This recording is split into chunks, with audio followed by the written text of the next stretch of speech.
உங்க fear and negative எமோஷன்ஸை over come பண்ண முடியலையா? This video is for you. Welcome to the day 2 of awakening the mind. நேத்து வீடியோல கான்ஷியஸ் அண்ட் சப்கான்ஷியஸ் மைண்ட் எப்படி work ஆகுதுன்றத பார்த்தோம். ஃபியர்னு மட்டும் இல்ல, எல்லா குட் அண்ட் பேட் எமோஷன்ஸை நாம தான் கிரியேட் பண்றோம். ஃபார் எக்ஸாம்பிள், இப்போதான் நீங்க ஸ்டேஜ்ல ஃபர்ஸ்ட் டைம் பாட போறீங்கன்னா உங்களுக்கு ஒரு பயமும் ஒரு தயக்கமும் இருந்துகிட்டே இருக்கும். பட் உங்களுக்கே நல்லா தெரியும், நீங்க நல்லா ப்ரிப்பேர் பண்ணிட்டு தான் வந்திருக்கீங்க.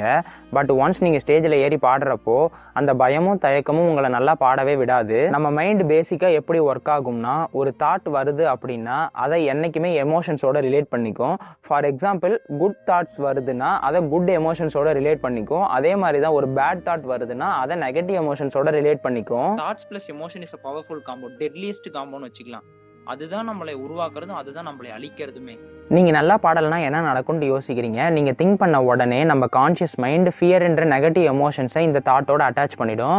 ஒன்ஸ் இந்த தாட்டை நீங்க கண்டினியூஸா திங்க் பண்ணிக்கிட்டே இருந்தீங்கன்னா அந்த தாட் சப்கான்ஷியஸ் மைண்டில் ஸ்டோர் ஆகிடும். நெக்ஸ்ட்டு நீங்கள் ஸ்டேஜில் நல்லாவே பெர்ஃபார்ம் பண்ண முடியாது. இன்ஸ்டெட் உங்களுக்கே நல்லா தெரியும் நீங்கள் நல்லா பாடுவீங்க, அதுவும் இல்லாமல் நீங்கள் நல்லா ப்ரிப்பேர் பண்ணிட்டு தான் வந்திருக்கீங்கன்ட்டு. ஸோ குட் தாட்ஸை மட்டும் திங்க் பண்ணுங்க. குட் தாட்ஸை திங்க் பண்ணாலே போதும். கண்டினியூஸாக நீங்கள் குட் தாட்ஸை திங்க் பண்ணுறப்ப குட் தாட்ஸ் எல்லாம் தான் சப்கான்ஷியஸ் மைண்டில் ஸ்டோர் ஆகும். ஒன்ஸ் அப்படி ஸ்டோர் ஆகிடுச்சுன்னா நீங்கள் ஸ்டேஜில் ஏறி நல்லா பெர்ஃபார்ம் பண்ணுவீங்க. நீங்களும் என்னோட சேர்ந்து மைண்டை ரீவயர் பண்ணணும்னு நினச்சிங்கன்னா do subscribe to our channel and like the video.